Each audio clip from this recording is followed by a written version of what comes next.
아까 성욱 간사님이 목요일날마다 비가 온다고. 비가 자주 왔나 봐요, 목요일날마다. 야, 주님이 여기 계신 분들을 사랑하시나 봅니다. 봄에 날씨가 좋으면 나가고 싶은데 비가 오면 할 일이 없잖아요.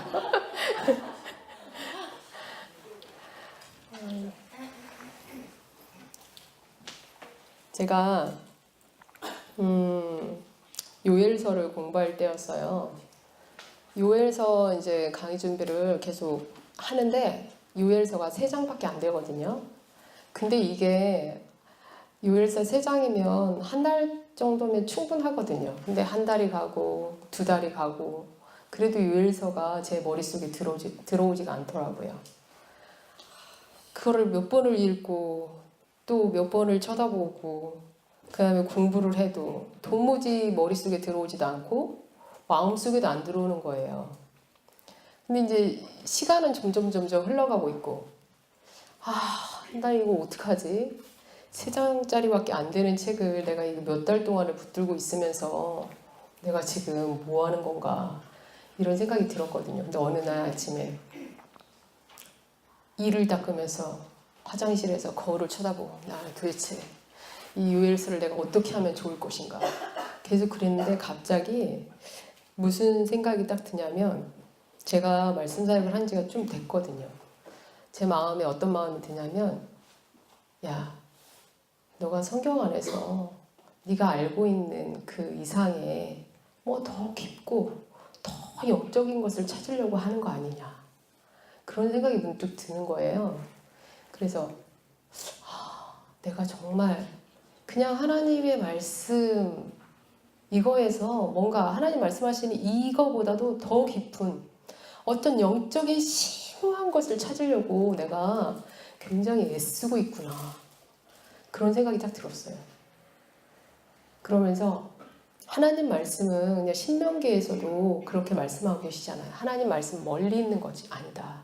그러니까 누가 하늘에 가서 누가 그 말씀을 가져올고 아니면 바다 깊은 곳에 있기 때문에 누가 그 말씀을 가져올고 라고 하는 게 아니라 하나님 말씀은 가까이 그래서 네 마음 가운데 있다 라고 하는 그 말씀이 저에게 생각이 났어요. 그러면서 하나님 말씀은 굉장히 단순하구나.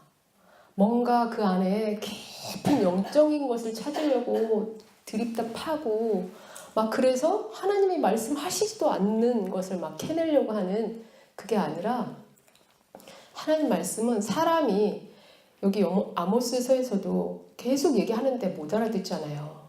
근데 심오하고 영적인 것을 하나님 말씀하셨다고 한번 생각해 보세요. 아무도 못 알아들을 거예요. 하나님 말씀은 굉장히 단순하구나. 인간이라면 누구나가 다 알아들을 수 있도록 그리고 알 수 있도록 하나님께서 우리에게 주셨구나 라는 것이 제가 그 아침에 깨달아졌어요. 그래서 뭔가 더 영적인 깊은 것을 찾아야 되겠다라고 했던 생각들을 제가 내려놓게 됐습니다. 내가 말씀을 공부하고 그리고 가르치는 사람이기 때문에 뭔가 시간이 갈수록 그리고 내가 연차가 더 많이 늘어날수록 뭔가 더 깊은 것을 더 영적인 것을 그렇게 줘야 된다는 그런 부담감이 있는 거예요. 근데 하나님은 저에게 뭐라고 말씀하시냐면 하나님이 그냥 말씀하신 것만 그리고 누구나 다 그냥 이게 하나님 말씀이고 누구나 다 알아들을 수 있는 것 그래서 이게 하나님 말씀이구나 그러니까 내가 이대로 살면 되겠구나 라고 하는 그것을 우리가 알아야 되는 거다. 그리고 그것을 알고 그대로 그냥 살면 되는 거. 그래서 우리의 마음 가운데 하나님 말씀이 있는 것이지 더 깊은 어딘가에 하늘 높은 곳에 땅 깊은 곳에 있어서 그것을 누군가 가져와서 나에게 줘야지만이 내가 그 말씀을 알고 살 수 있는 게 아니다 라는 것을 그 공부를 하는 가운데에 저로 이렇게 깨닫게 하시더라고요.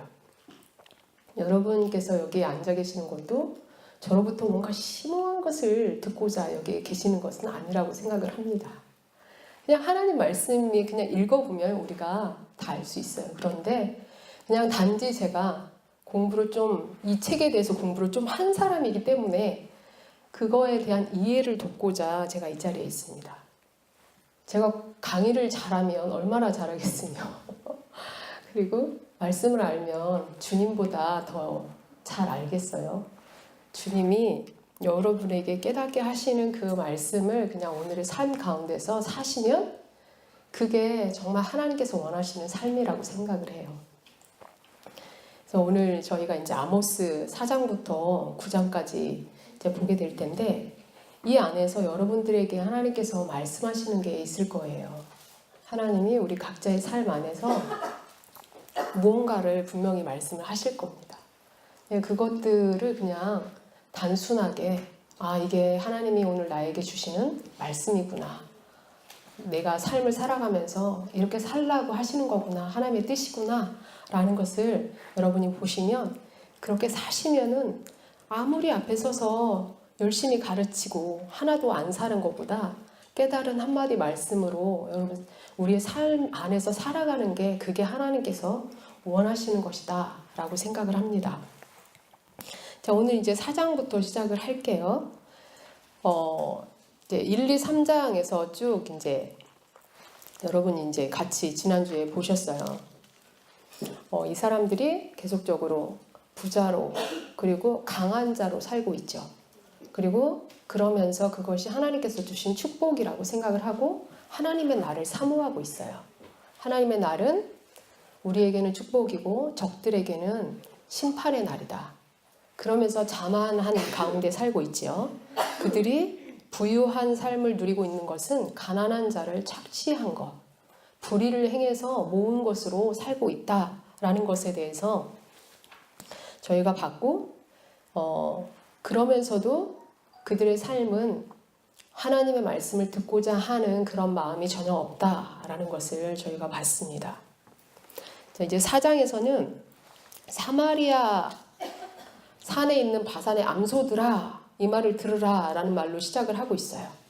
사마리아는 북이스라엘의 수도를 말을 하고 있죠. 제가 지난주에도 말씀드렸듯이 사마리아 산에 있는 바산의 암소들은 풍만한 몸집을 가지고 있는, 그러니까 부유하게 살면서 자기의 먹을 거 다 먹고 사치하고 살고 있는 사마리아에 있는 여인들에 대해서 말씀하고 있다라고 지난주에 저희가 함께 봤습니다. 근데 이 여인들에 대해서 이제 하나님께서 법정으로 이 여자들을 데려오는 거예요. 그래서 너희가 어떤 죄의 증거들이 있는가에 대한 것들을 쭉 말씀하시거든요. 그래서 뭐라고 말을 하냐면 힘없는 자를 학대하며 가난한 자를 압제하며 가장에게 이르기를 술을 가져다가 우리로 마시게 하라 하는도다. 이 마시게 하다라고 할 때 마시다라는 말은 먹고 마시고 즐거워하는 이 모든 것들을 가리킬 때 사용하는 단어예요. 그래서 거의 축하 행사와 관련된 그리고 잔치를 묘사할 때 사용하는 단어입니다. 그러니까 이 여자들은 거의 매일의 삶이 잔치하는 것처럼 사치하고 잘 먹고 잘 살고 있다라는 것이에요. 그런데 잘 먹고 잘 사는 게 죄는 아니잖아요. 그죠? 잘 먹고 잘 사는 게 죄다라면 하나님이 우리에게 부를 왜 주셨겠어요? 근데 이게 잘 먹고 잘 사는 게 문제가 아니라 힘없는 자를 학대하고 가난한 자를 압제한다라고 얘기합니다. 자기 자신이 잘 먹고 잘 사는 이것이 어디로부터 오는 것이냐면 힘없는 자를 학대하고 가난한 자를 압제하는, 그래서 그들로부터 탈취해온 것들, 이런 것들로 이들이 사치하고 잘 먹고 잘 살고 있다라고 얘기하는 것이에요. 그래서 하나님이 2절에 보니까 자기의 거룩함을 두고 맹세하시되 때가 너희에게 이를지라 사람이 갈고리로 너희를 끌어가며 낚시로 너희의 남은 자들도 그리하리라 라고 말을 하고 있어요. 그러니까 하나님이 자기의 거룩함을 두고 맹세하신대요. 이것들 절대 악을 참아보지 못하시는 하나님의 절대적인 성품이에요. 거룩함은. 근데 하나님께서 이 거룩함을 두고 맹세하고 계세요. 이걸 절대로 그냥 두지 않겠다라고 하는 거죠. 그러면서 갈고리로 끌어간다라고 하는데 이 갈고리로 끌어간다라는 것은 이제 북이스라엘이 누구에게 멸망을 하게 됐냐면 아수르에 의해 멸망을 하게 됩니다. 근데 이 아수르가 굉장히 잔인한 민족이에요. 그래서 북이스라엘이나 다른 민족들을 이렇게 끌어갈 때 어떻게 했냐면 코나 뭐 이런 그런데 여기다가 고리를 걸어갖고 사람의 몸에다가 그냥 팔에다가 이렇게 뭔가를 채워서가 아니라 이 살에다가 구멍을 내서 거기다 고리를 걸어서 끌어가는 것이에요. 그러니까 아수르는 그런 것뿐만이 아니라 사람을 머리서부터 발끝까지 가죽을 벗겨요. 그렇게도 하고 그 다음에 그 꼬챙이 있죠. 그러니까 꼬챙이를 가지고 사람을 이렇게 통째로 끼워서 세워놓기도 하고 굉장히 잔인한 민족입니다. 그러니까 너희가 그렇게 가난한 자들을 압제하고 그리고 탈취하고 했던 것처럼 그러니까 아수르라고 여기서 명시가 되어 있지는 않지만 때가 이르면 너희도 그렇게 갈고리로 끌어갈 것이다 라고 그렇게 말씀을 하고 있는 것이에요. 자, 그런데 이 사람들이 이렇게 삶은 전혀 그러니까 부자로 살고 있고 그런데 삶은 전혀 하나님께서 원하시는 삶을 살고 있지는 않아요. 그런데 4절에 보니까 뭐라고 얘기하냐면 너희는 베델에 가서 범죄하며 길갈에 가서 죄를 더하며 아침마다 너희 희생을 3일마다 너희 11조를 드리며 그러니까 제사를 이제 다 드리고 삶은 이렇게 살고 있는데 예배는 굉장히 열심히 드리고 있다라는 것을 저희가 사장에서 볼 수 있습니다. 베델에 가서 범죄하고 길갈에 가서 죄를 더한다. 그리고 희생, 아침마다 희생을 드리고 3일마다 11조를 드리고 굉장히 종교적인 열심은 굉장하죠. 그리고 누룩 넣은 것을 불살라 수은제를 드리고 이 수은제가 뭐냐면 감사제예요. 근데 감사제를 드릴 때에 누룩 넣은 것을 불살라서 드리지는 않습니다. 그러니까 제사를 드릴 때도 하나님께서 원하시는 그런 제사를 드리는 것도 아니에요. 그러면서 뭐라고 말씀하시냐면 이스라엘 자손들아 이것이 너희가 기뻐하는 바니라. 그러니까 이 예배를 열심히 드리고 하나님 앞에 제사하고 하는 이 모든 행위가 다 누구를 위한 것이다 라고 말하고 있는 것이에요. 자기 자신의 만족을 위한 것이다 라고 얘기하고 있습니다. 때로는 저희 자신들도 때로는 우리도 의식하지 못하는 사이에 우리가 열심히 예배를 드리고 그리고 찬양을 열심히 하고 나서 오늘 정말 임재가 충만한 것 같아 이런 그런 생각이 들 때가 있죠. 근데 정말 하나님의 임재가 충만한 시간이었을지도 모르겠고 아니면 자기 자신의 만족함 때문일지도 몰라요. 근데 그게 아마 자기 자신의 영을 알겠죠. 내가 정말 나의 만족을 위해서 예배하고 찬양하고 하는 것인지 아니면 정말 하나님 앞에서 드리는 예배인지. 근데 지금 하나님은 이스라엘 백성들에게 이스라엘의 이 사람들 그 다음에 이 부자들에게 뭐라고 말씀하고 있냐면 너희가 이렇게 하는 종교적인 모든 행위가 너희 자신을 만족시키는 것에 불과하다라고 얘기하고 있는 것이에요. 자, 그러면서 6절부터 시작해서 11절까지를 보면은 하나님이 이 사람들이 이러한 삶을 살고 있는 것, 하나님께서 원하시지 않는 하나님의 뜻과 부합되지 않는 삶을 살고 있는 것에서 얼마나 이 사람들을 돌이키기 위해서 기회를 주셨는가 하는 것들을 말씀을 하고 있어요.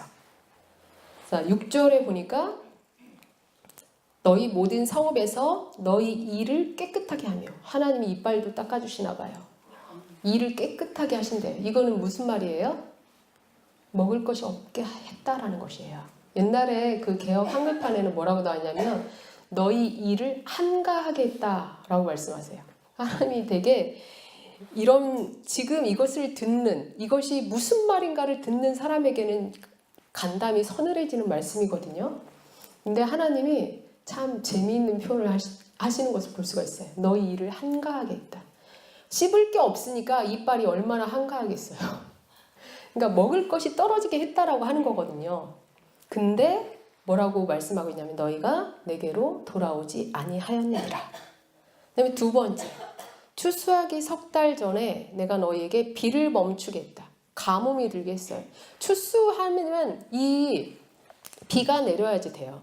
근데 이 비를 멈추게 했어요. 그러면 추수와 관계된 이 비를 멈추게 한다라는 것은 결국은 추수가 많이 되지 않는다는 거죠. 자, 그래서 그렇게 했음에도 불구하고 8절에 보니까 뭐라고 말씀하세요? 너희가 내게로 돌아오지 아니하였느니라. 그러니까 처음에 너희에게 먹을 것이 떨어졌을 때 그때 이 사람들은 무엇을 알아야 되냐면 이것은 언약을 지키지 않았기 때문에 오는 저주구나 라는 것을 알아야지 돼요. 그런데 그것을 모르죠. 그래서 이들이 돌아오지 않았다라고 얘기를 합니다. 근데 하나님이 두 번째 또 뭐를 하냐면 비를 내리지 않았어요.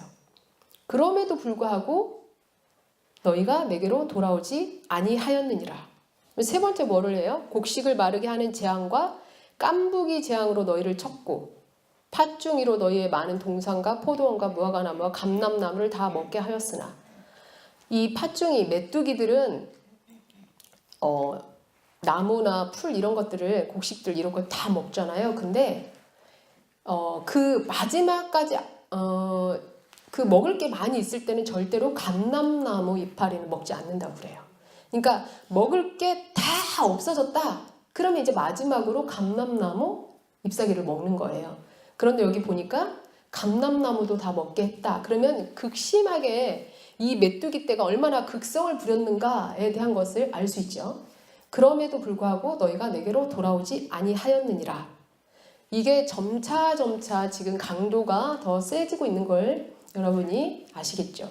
그 다음에 네 번째, 애굽에서 한 것처럼 하였으며 칼로 너희 청년들을 죽였고 너희 말들을 노략하고 너희 진영의 악취로 코를 찌르게 하였으나 이거는 전쟁과 관련된 거죠. 근데 전쟁이 일어나요.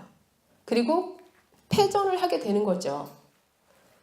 자, 그런데도 너희가 내게로 돌아오지 않았다. 11절에 소돔과 고모라를 무너뜨린 같이 하였으므로 너희가 불붙는 가운데서 빼낸 나무 조각까지 되었으나 너희가 내게로 돌아오지 아니하였느니라. 그래서 점점 강도가 더 세집니다. 하나님이 한 가지를 딱 보냈을 때 이게 빨리 돌이켜야 돼요. 그런데 그러지 않으면 더 강한 것이 오게 되죠.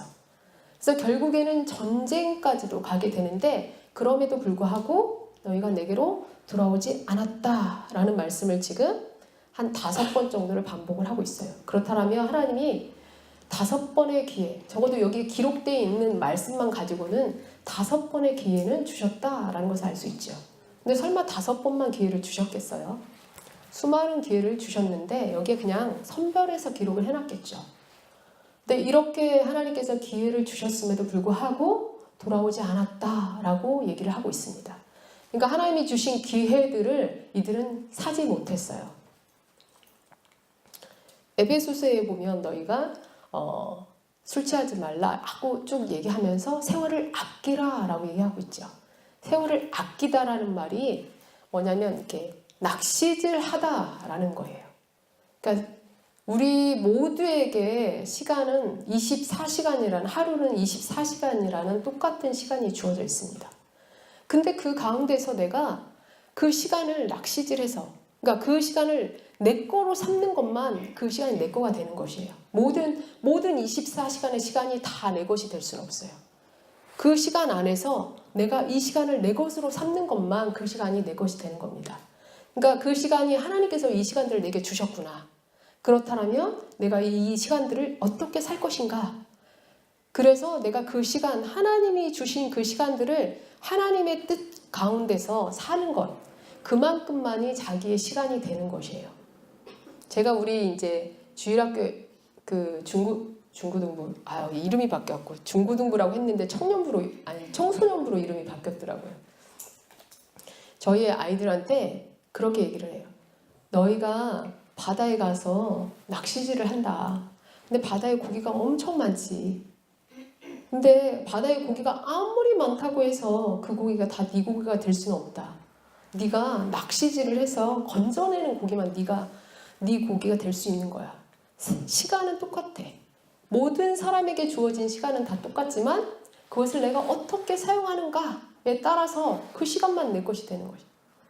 학생들에게는 그러겠죠. 네가 학생의 신분으로서 너의 주어진 시간을 어떻게 최선을 다해서 사는가, 그것만이 너의 것이 될 수 있는 것이다. 우리에게도 마찬가지죠. 하나님이 주신 시간을 내가 불평하고 불만을 가지고 이것은 왜 이래, 저것은 왜 이래, 저희가 흔히 식당에서 하는 오늘 반찬은 왜 이래 그렇게 하면 그 시간은 그냥 흘러가 버리는 시간이에요. 나하고 상관이 없는. 근데 내가 그 시간을 얼마나 감사함으로 받고 사는가에 따라서 그 시간만 저의 것이 되는 거죠. 그리고 저에게 유익이 되는 거예요. 불평하고 흘려보내는 그 시간은 저에게 전혀 유익이 되지 않죠. 그러니까 하나님께서 우리에게 그런 시간들을 주세요. 이스라엘 백성들에게는 돌이킬 수 있는 그런 시간들, 그리고 기회들을 주시죠. 그래서 제가 지난주도 말씀드렸듯이 북이스라엘 처음 시작할 때, 931년 처음 시작할 때 남유다와 똑같은 언약을 주셨어요. 그런데 이 사람들이 사람들이라기보다는 여로보암 1세 초대 왕이 처음 시작하면서부터 하나님의 뜻과는 완전히 어긋난 길로 가버리죠. 하나님이 많은 기회들을 주십니다. 그 한 왕조가 쓰러지고 새로운 왕조가 시작될 때마다 하나님 계속 기대하는 바가 있어요. 이 왕조만큼은 내 뜻을 알고 내 뜻대로 이 나라를 이끌어 가겠지.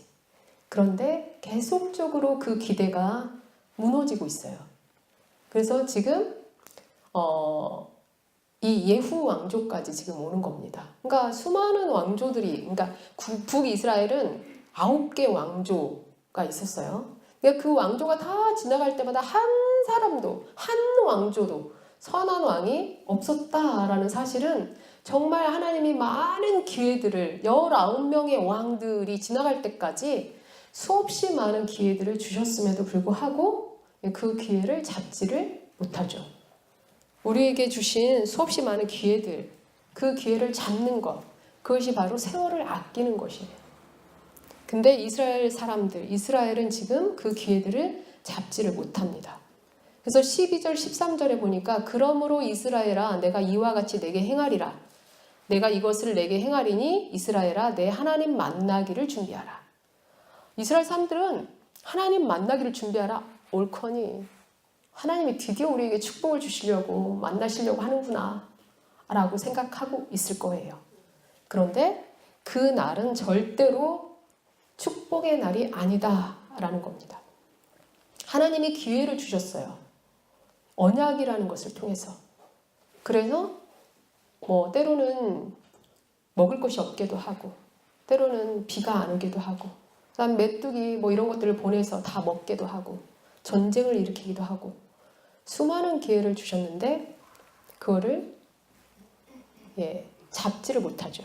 그래서 이제는 결론적으로 누구를 만나야 되냐면 하나님을 만나야 되는 시간이 된 거예요. 하나님이 친히 이제 개입을 하시는 겁니다. 13절에 보니까 하나님은 그러면 어떤 하나님이냐? 산들을 짓고 바람을 창조하고 자기 뜻을 사람에게 보이며 아침을 어둡게 하며 땅의 높은 데를 밟는 이 만군의 하나님 여호와시다. 그러니까 창조주 하나님이시고, 창조주 하나님은 창조하실 뿐만이 아니라 그 창조한 것들을 또 역행하시는, 창조가 역행된다는 것은 심판이에요. 그러니까 창조하시고 그것들 창조물에 대해서 심판하시는 그 권한, 주관자이시다라는 거예요. 그리고 능력이 있으신 하나님. 그 하나님을 우리가 직접 대면하게 돼요. 내가 하나님의 뜻을 행하지도 않고 있는데, 이스라엘 백성이 지금 하나님의 뜻을 거절하고 계속적으로 자기들이 원하는 뜻대로 살고 있는데, 창조하시고 심판하시는 그 하나님을 만난다라면 어떻게 되겠어요? 하나님의 뜻 가운데 있지 않는, 언약을 계속적으로 어기고 있는 그 백성이 그 언약하신 하나님을 만난다라면 심판이겠죠, 당연히. 그래서 이스라엘이 만나야 되는 하나님이 어떤 분이신가를 지금 보여주고 있어요. 그렇다면 이 아모스가 이 말씀을 선포하는 이때에도 하나님은 너희는 심판하는 하나님을 만나야 돼 라고 하면서 말씀하시고자 하는 게 뭐겠어요? 그러니까 너희가 돌이켜야 한다라는 것을 말씀하고 있는 거죠. 지금까지 많은 기회들을 줬는데 그 기회들을 너희가 잡지 못하고 놓쳤다. 그래서 이제 심판할 거야. 그러니까 너희가 빨리 돌이켜야 한다라는 것을 얘기하고 있습니다. 자, 그러면서 5장으로 넘어가면 애가에 대해서 얘기를 하고 있어요. 이 애가라는 것은 이스라엘 사람들이 부르는 슬픔의 노래입니다. 그래서 이스라엘 1절에 보니까 이스라엘 족속아 내가 너에게 대하여 애가로 지은 이 말을 들으라 라고 얘기하고 있는데, 이 애가가 1장 5장 1절부터 시작해서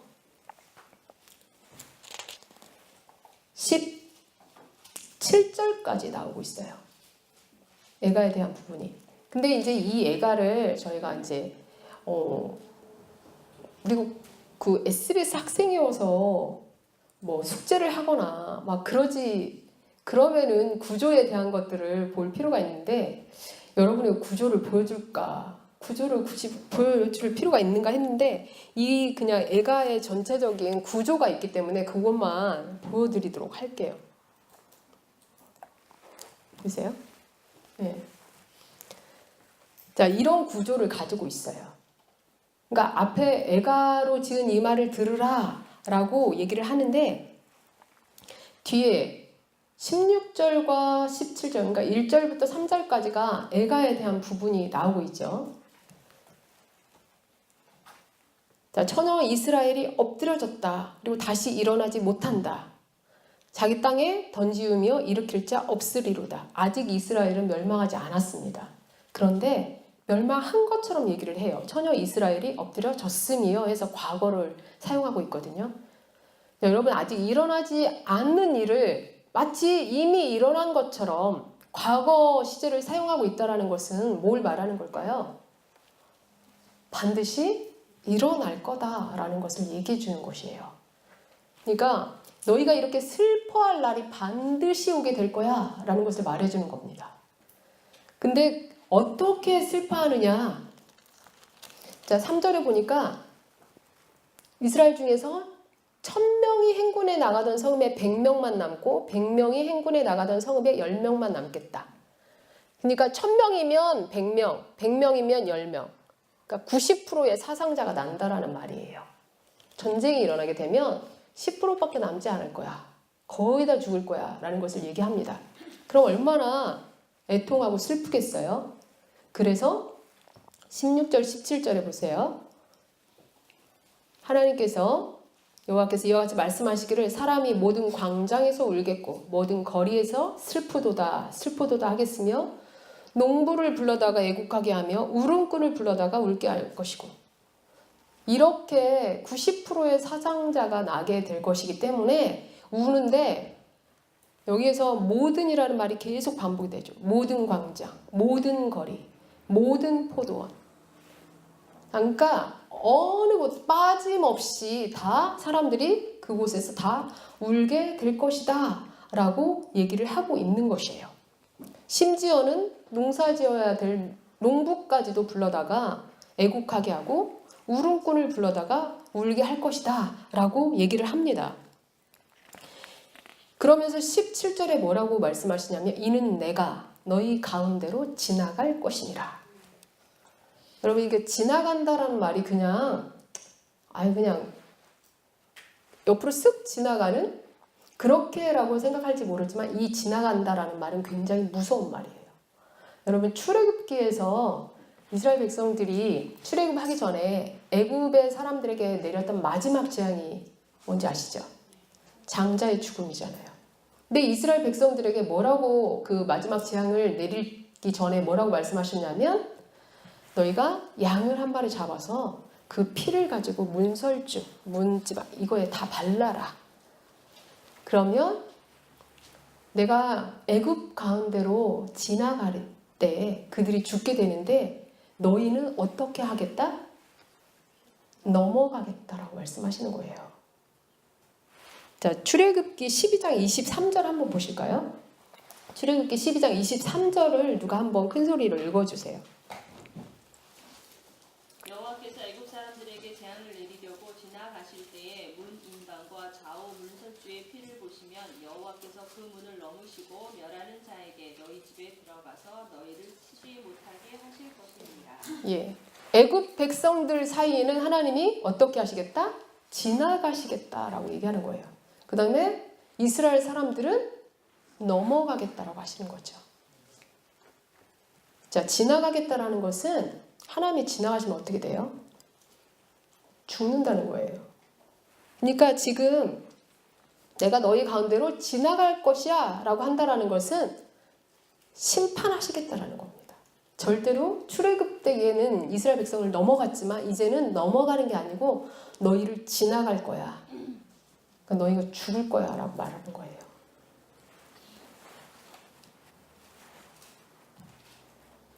그러니까 하나님이 심판하시겠다.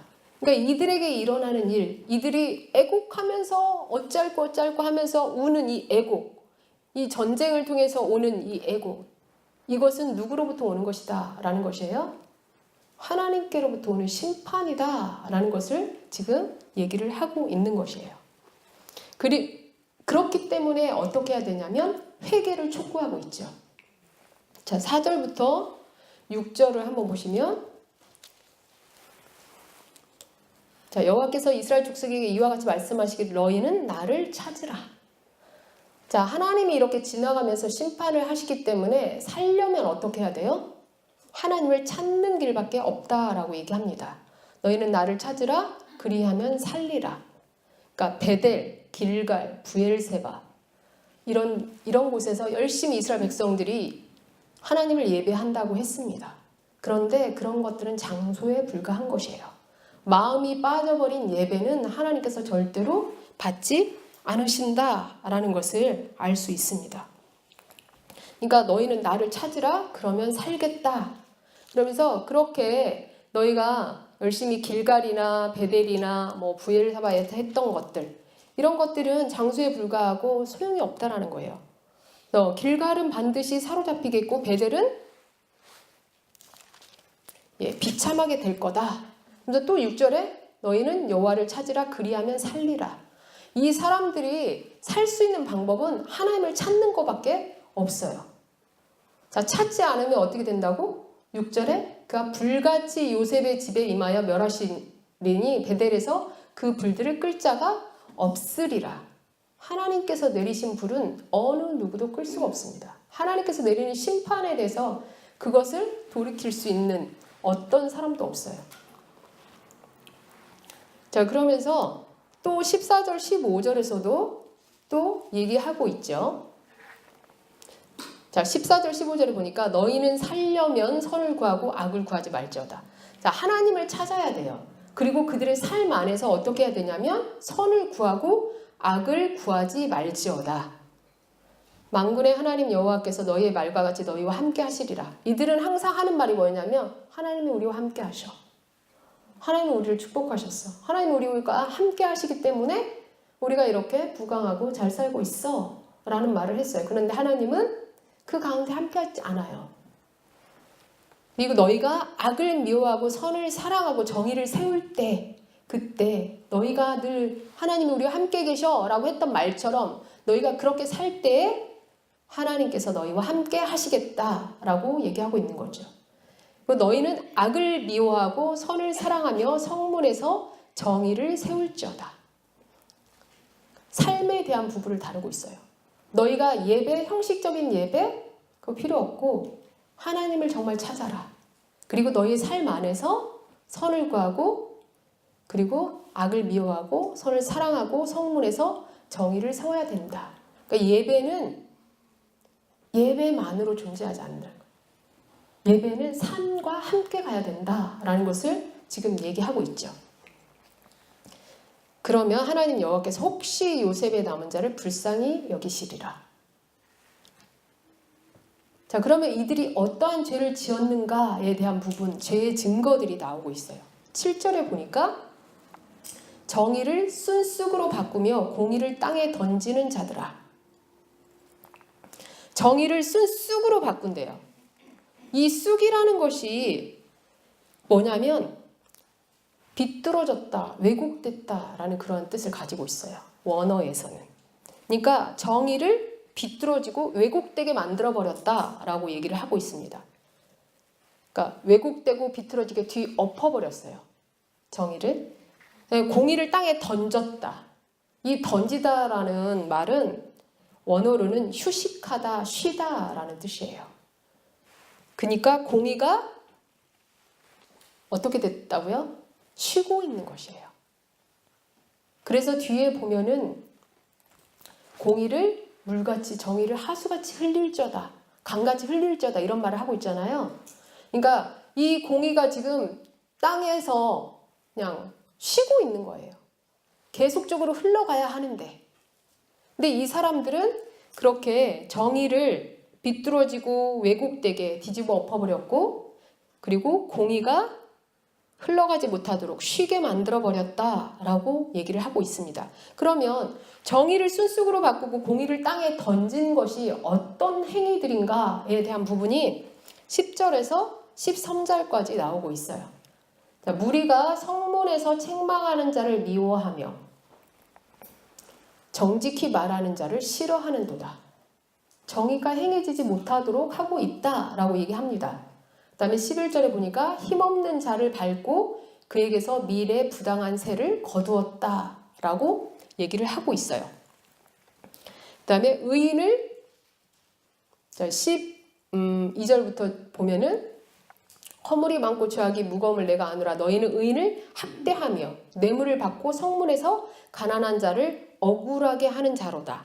그러니까 이스라엘의 죄의 증거들, 정의를 순쑥으로 바꾸고 공의를 땅에 던지는 행위들이 어떤 행위들인가에 대한 부분이 10절에서 13절까지 쭉 나오고 있어요. 그러니까 삶에 대한 부분을 지금 다루고 있죠.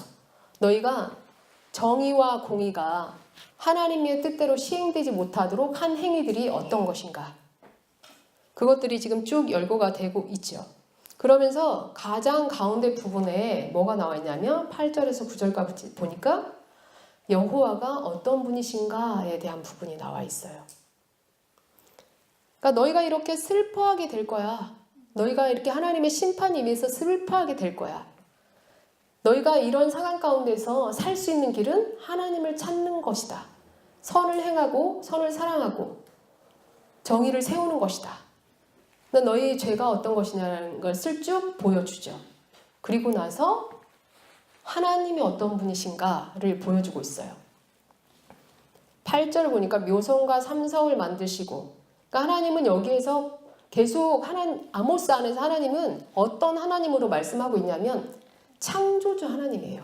부자든 가난한 자든 하나님께서 동일하게 창조하셨죠. 그런데 창조주가 지금 계시는데 부자들은 가난한 사람들을 지금 착취하고 있는 거죠. 그들을 압제하고 있고, 하나님 창조주의 눈에는 부자나 가난한 자나 동일합니다. 그런데 이들은 하나님이 계시다라는 사실을 마치 잊은 것 같아요. 그들을 가난한 자를 창조하신 분이 하나님이시다라는 사실을 잊은 것 같죠. 그래서 그 창조주 하나님에 대해서 보여주고 있어요. 그러면서 창조주 하나님 창조하셨기 때문에 그 창조에 대한 부분들에 대해서 주권을 가지고 그것들을 심판하시기도 하신다라는 것을 보여주고 있습니다. 이렇게 하나님이 창조주이시고 그리고 그분이 심판하시는 분이시다라는 것을 보여주는 이유는 뭐예요? 그렇기 때문에 너희가 이런 죄악 가운데서 돌이켜야 한다라는 것을 말해주고 있는 것이에요. 너희가 가난한 자를 압제하고 가난한 자를 억울하게 하고 하는 이 모든 것들, 똑같이 너희와 똑같이 창조했다. 하나님께서. 그런데 너희가 지금 압제하고 있지. 그 하나님, 너희나 그를 가난한 자나 부자를 만든 그 하나님께서 심판하신다라는 거예요. 하나님이 창조한 그대로를 대해주지 않을 때, 그 존귀하게 그들을 대해주지 않을 때에 하나님께서 심판하신다라는 것을 지금 얘기하고 있습니다. 자, 5장 18절부터는 화가 선포가 되고 있어요. 자, 화 있을진저, 예수님께서도 화 있을진저 이 바리새인들아 라고 얘기하면서 형식적으로 사는 것에 대해서 굉장히 분노하셨죠. 근데 여기 18절부터 6장 쭉 보면은 화 있을진저라는 말이 계속 나오고 있어요. 그러면서 이 사람들은 굉장히 교만하다라는 것을 볼 수 있습니다. 18절에 여호와의 날을 사모하는 자여 너희가 어찌하여 여호와의 날을 사모하느냐 그날은 어둠이요 빛이 아니다. 그러면서 19절에 보니까 마치 사람이 사자를 피하다가 곰을 만나거나 혹은 집에 들어가서 손을 벽에 대었다가 뱀에게 물림 같도다. 자, 이 사람들은 지금 가난한 자를 압제하고 정의와 공의가 다 비뚤어지게 하고 왜곡되게 하고 쉬게 만들고 그렇게 했으면서도 뭘 기대하고 있어요? 여호와의 날을 기대하고 있어요. 여호와의 날은 어떤 날이 될 것이라고 생각하면서 자신들에게 축복의 날이 될 것이다. 그리고 적들에게는 그들에게는 심판의 날이고 자기들에게는 축복의 날이 될 것이고 승리의 날이 될 것이다 라는 것들을 기대하고 있다라는 거죠. 헛된 그릇된 기대감을 가지고 있어요. 자기의 삶에 대한 부분은 하나도 돌아보지도 않고 그것과 전혀 상관없이 여호와의 날은 우리에게 있어서는 축복의 날이야. 그러니까 하나님의 날을 간절히 사모하고 있습니다. 그래서 이 사람들이 기대하고 있는 여호와의 날과 지금 아모스가 선포하고 있는 여호와의 날은 완전히 반대예요.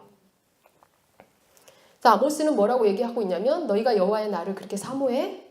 그런데 그 날은 어둠이고 빛이 아니다. 마치 사람이 사자를 피해서 막 갔는데 뭘 만났어요? 곰을 만났어요.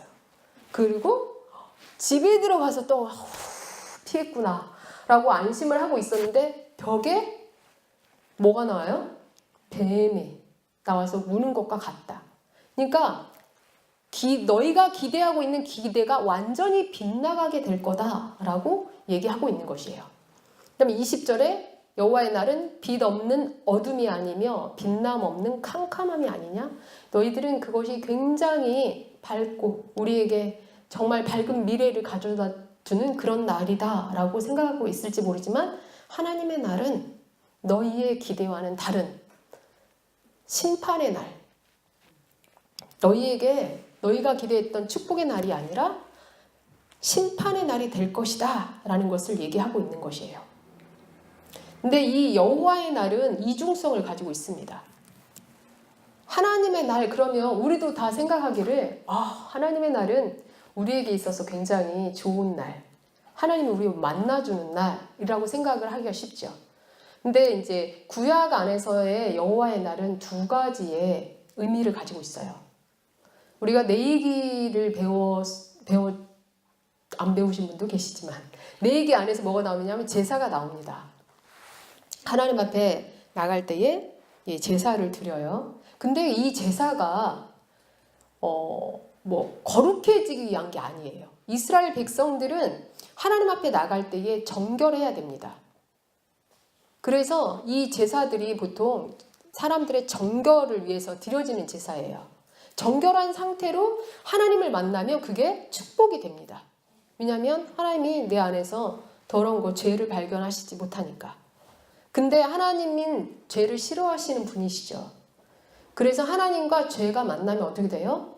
그거는 심판, 저주가 되는 거예요. 그래서 죄에 있는 상태로 하나님을 만나게 되면 그때는 죽음입니다. 그래서 정결한 상태로 하나님을 만나면 하나님이 그 사람에게는 축복이 되어져요. 그렇지만 죄가 있는 상태로 하나님을 만나게 되면 죽음이에요. 그러니까 여호와의 날은 이중성을 가지고 있습니다. 근데 이스라엘 백성들은 지금 축복의 날, 구원의 날, 회복의 날로 생각을 하고 있어요. 근데 아모스가 지금 선포하는 것은 너희가 그렇게 사모하는 여호와의 날은 축복의 날이 아니다. 너희가 구원되고 회복되는 그런 날이 아니라 심판의 날이 될 것이고 너희에게 저주의 날이 될 것이다 라는 것을 말을 해주고 있습니다.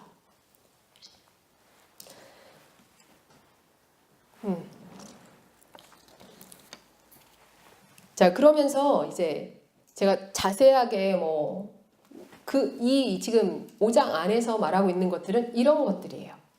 그렇기 때문에 24절에 아까 말씀 드렸던 구절이 나오고 있죠.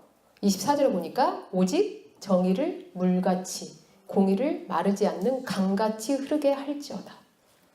이거는 뭐예요? 너희가 내 앞에 나와서 예배한다고 막 하는 거 하나님이 그것만을 바라지 않는 거예요. 너희가 삶으로 그것들을 살아내야 한다라는 것을 말을 하고 있습니다. 하나님을 예배하는 것, 그것과 더불어서 삶이 함께 가야 된다라는 것을 지금 말씀을 하고 있어요. 25절부터 27절까지 보면 이스라엘 족속아 너희가 40년 동안 광야에서 희생과 소재물을 내가 드렸느냐? 하나님이 제사만을 원하시는 분이 아니에요. 여러분 시편에 제가 몇 편인지 정확하게 기억은 잘 못하는데 시편에 이런 말씀이 있더라고요. 이스라엘 백성아 내가 너희에게 그 소를 원하고 가축, 양을 원하고 염소를 원하고 그런 거 다 필요 없다. 산천에 다 가축이 다 내 거야. 그렇게 말씀을 하세요. 그러니까 하나님이 정말 이스라엘 백성들에게 원했던 것은 제사가 아니다라는 거예요. 하나님 앞에서 그들이 가지고 있는 그 마음이지 제사, 형식적인 제사를 원하는 게 아니었다라는 것을 지금 말씀하고 계시는 겁니다. 그러니까 우리도 한번 생각을 해봐야 되겠죠. 우리가 하나님 앞에 드려지는 예배, 주일날 드려지는 예배, 수요일날, 아니고 날마다의 새벽 예배 중요합니다. 왜냐하면 우리가 하나님 앞에 나가는 그 시간들을 통해서 하나님이 우리에게 말씀하시고 그래서 우리가 그 말씀 가운데 살아가야 되기 때문에 중요하죠. 그렇지만 삶이 따라오지 않는 예배, 하나님께서 그것을 멸시하세요. 그래서 삶과 함께 가야 된다라는 것을 지금 말씀하고 있습니다. 그러면서 27절에 보면 그렇게 계속적으로 하나님께서 이스라엘에게 기회를 주셨고 그들의 삶을 돌이키기를 원하셨는데 그렇지 않게 되면 어떻게 되냐 하면 다메섹 밖으로 사로잡혀 가게 하리라. 이 다메섹은 아람이죠. 그러니까 아람 밖으로 사로잡혀 가게 한다라는 것은 결국은 포로, 그러니까 끌려가게 된다라는 것이에요. 그래서 결국엔 722년에 아수르에 의해서 끌려가게 됐죠. 그리고 북이스라엘은 회복이라는 게 없어요. 남유다는 바벨론에 의해서 포로로 잡혀가지만 539년에 바벨론이 페르시아에 의해서 멸망하면서 포로 귀환을 하게 됩니다. 갔던 사람들의 자손들이 다시 돌아오게 돼요. 근데 북이스라엘은 마스루에 의해서 722년에 멸망을 하지만 포로 귀환이라는 것 자체가 없어요. 왜냐하면 아수르는 혼합 정책을 썼기 때문에 다 흩어버렸어요. 그 아수르 제국 내에 다른 나라들과 다 혼합을 시켜버렸고 사마리아, 그러니까 북이스라엘의 수도인 사마리아에 다른 민족을 데려다가 다 섞어버렸습니다. 그래서 혼혈이 돼버렸어요. 그래서 신약시대 때에 유대인들이 사마리아를 거쳐가기를 싫어하죠. 왜냐하면 거기는 유대인, 그러니까 이스라엘 취급을 별로 안 해요. 너희는 혼혈 민족이다 이거죠. 혼혈, 이미 그때 멸망할 때에 다른 나라들과 혼혈이 됐기 때문에 순수 유대인이 아니다라는 것 때문에 이방인보다도 더 못한 사람들 취급을 했습니다. 그래서 신약을 여러분이 공부하실 때에 왜 사람들이 그 사마리아 지역을 통과하기를 원하지 않았는지에 대한 게 여기에서 나오는 거예요. 그리고 사도행전이 예루살렘과 온 유대와 사마리아 땅끝까지 이르러 내 증인이 되리라 라고 말씀하시죠. 근데 왜 사마리아가 거기에 포함이 됐는가? 사마리아는 별로 중요하게 여기지 않잖아요. 유대인들은. 예루살렘과 유대, 그 다음에 땅끝까지 이렇게만 해도 되는데 꼭 사마리아가 들어가요. 사마리아의 복음이 전파되어지고 그리고 나서 땅끝까지 복음이 전파되어지죠. 근데 아무리 그들이 사마리아가 자기의 나라가 아니라고 부정을 한다 한들 아니겠어요?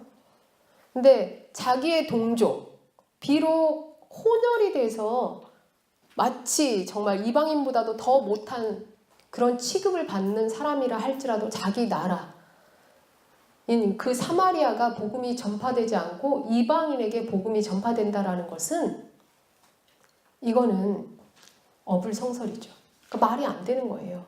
자기 나라 땅의 사람들도 사랑하지 못하는데 다른 나라 사람을 사랑한다? 그건 모순이잖아요. 그렇기 때문에 사도행전 안에서 사마리아가 들어가게 되는 거예요. 너희 그 땅 가운데 복음이 전해지지 않는다라면 이방 나라에 복음이 전해지는 것, 그것이 좀 무의미한 거죠. 왜? 같은 나라 안에 있는 사람에게도 복음이 전하지도 못하고 안전하면서 어떻게 땅끝까지 복음을 전하느냐라는 것이에요. 그래서 이 사마리아는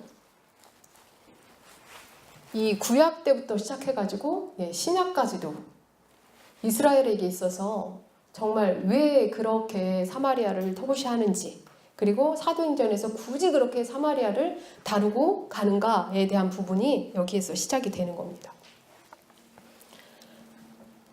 자, 그 다음에 이제 6장에 보니까 화 있을진저 시온에서 교만한 자와 사마리아 산에서 마음이 든든한 자라고 얘기를 하고 있죠. 이 사람들은 굉장히 자기가 잘났다라고 생각을 하고 있어요. 마음이 굉장히 부유해진 상태? 우리가 이렇게 힘이 있어서 나라가 회복됐어. 영토가 회복됐어. 그리고 잘 살고 있어. 그러니까 얼마나 마음이 교만하겠어요. 우리나라가 이렇게 잘 사는 거, 그리고 우리나라의 땅이 이렇게 회복된 거, 이거는 다 누가 잘나서? 내가 잘나서. 우리가 잘났기 때문에. 우리의 힘으로 했어. 라고 하는 그러한 교만함이 이들 안에 있는 겁니다. 그래서 지금 시온에서 교만하고 사마리아의 산에서 마음이 든든한 자라고 지금 얘기를 하고 있고요. 그 다음에 백성들의 머리인 지도자들이여 이스라엘 집이 그들을 따르는도다. 이 위에 지도자들의 생각이 어떠한가가 지금 이스라엘 사람들의 그 생각까지도 좌우하고 있다라는 것을 지금 얘기하고 있죠. 그러면서 너희는 갈레로 건너가 보고 거기에서 큰 하맛으로 가고 블레셋 사람의 가드로 내려가라 라고 얘기를 하고 있습니다. 너희가 이 나라들보다 나았냐? 그 영토가 너희 영토보다 넓으냐? 라고 하면서 쭉 얘기하고 있는 이유가 뭐냐면 이 갈레나 하맛과 블레셋의 이 가드라는 지역이 어떤 지역인가를 한번 보면 돼요. 자, 이 갈레나 하맛이나 이 블레셋의 가드, 이 나라들은 한때 굉장히 강했던 나라들이에요. 그런데 지금 어떻게 되었냐면 갈레는 아수르에게 망했고 하맛은 지금 이스라엘 땅이 됐죠. 왜냐하면 하맛에서부터 이 영토가 회복된 것에 대해서 쭉 얘기할 때 뭐라고 얘기를 하고 있냐면 하맛 어기에서 아라바 시내까지 영토가 회복이 될 거다라고 요나를 통해서 말씀을 하셨어요. 이 하맛은 그러니까 지금 여로보암 2세의 통치 안에 들어와 있는 곳이 됐다라는 거죠. 그 다음에 가드도 지금 별 힘이 없는 그러한 나라가 됐어요. 그러니까 이 성읍들은 지금 다른 나라의 지배를 받는 상황인 것이에요. 이 한때 굉장히 강력했던 이웃의 지금 성읍들이 지금은 힘없이 다 무너져 내린 상태가 됐다라는 거죠. 근데 이렇게 이런 도시들을 언급하는 이유가 뭐겠어요? 지금 지도자들에 대해서 얘기를 하고 있는 부분이죠. 그러니까 지도자들을 잘못 만나서 이렇게 됐다라는 것에 대한 예를 들어서 지금 설명을 하고 있는 겁니다. 그러니까 이 나라들도 그들도 망했는데 하물며 너희일까 보냐? 그러면서 12절에 보니까 말들이 어찌 바위 위에서 달리겠으며 소가 어찌 거기서 밭 갈겠느냐. 말이 바위 위에서 달리고 소가 바위를 가는 거가 가능한 일이 아니다라는 거죠. 근데 너희는 정의를 쓸개로 바꾸며 공의의 열매를 쓴 쑥으로 바꾸었다. 그러니까 너희가 그렇게 말들이 바위 위에서 달리는 것처럼 소가 그 바위 위에서 밭을 가는 것과 같은 그러한 무모한 일들, 그리고 비정상적인 일들을 너희가 했다라는 것을 얘기합니다. 그러면서 뭐라고 말씀하시냐면, 자, 너희는 허무한 것을 기뻐하여 이르기를 우리는 우리의 힘으로 뿔들을 취하지 아니하였느냐 하는도다 라고 얘기를 하고 있다라는 것이에요.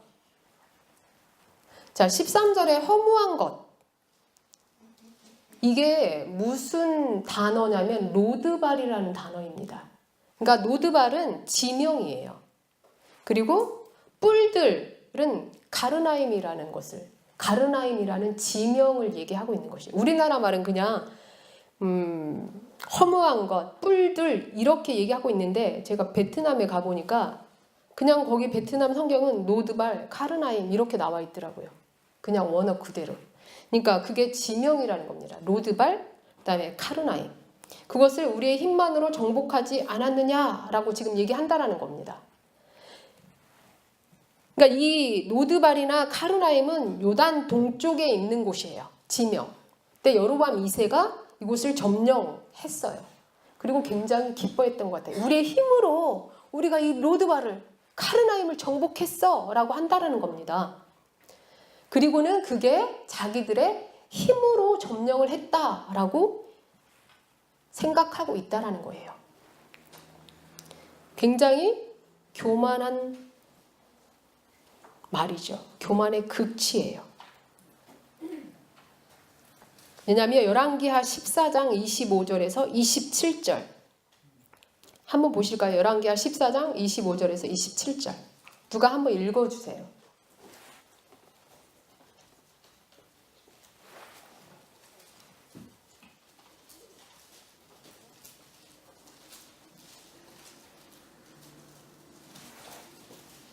열왕기하 14장 25절에서 27절.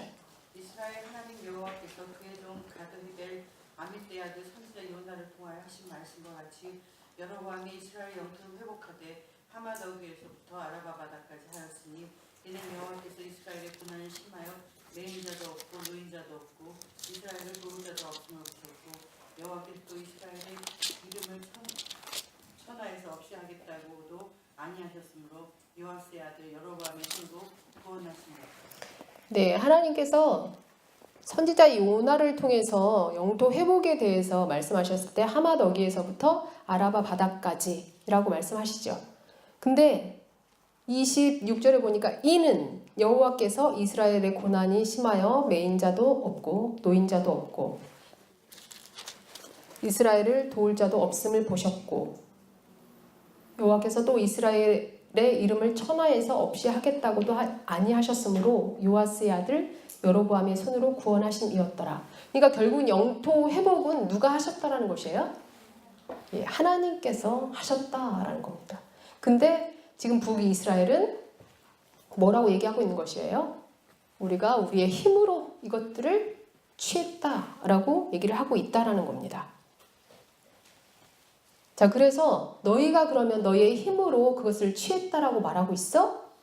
자, 14절에 보니까 만군의 하나님 여호와의 말씀이니라 이스라엘 족속아 내가 한 나라를 일으켜 너희를 치리니 그들이 하맛 어귀에서부터 아라바 시내까지 너희를 학대하리라. 너희가 너희 힘으로 그 땅들을 취했다라고 얘기하고 있는 거야? 그래? 그러면 내가 한 나라를 일으켜서 너희가 취했다라고 하는 그 영토, 너희가 회복했다라고 하는 그 영토, 그 나라를 통해서 너희를 다시 너희에게서부터 다시 뺏어버릴 거야 라고 말씀하시는 거예요.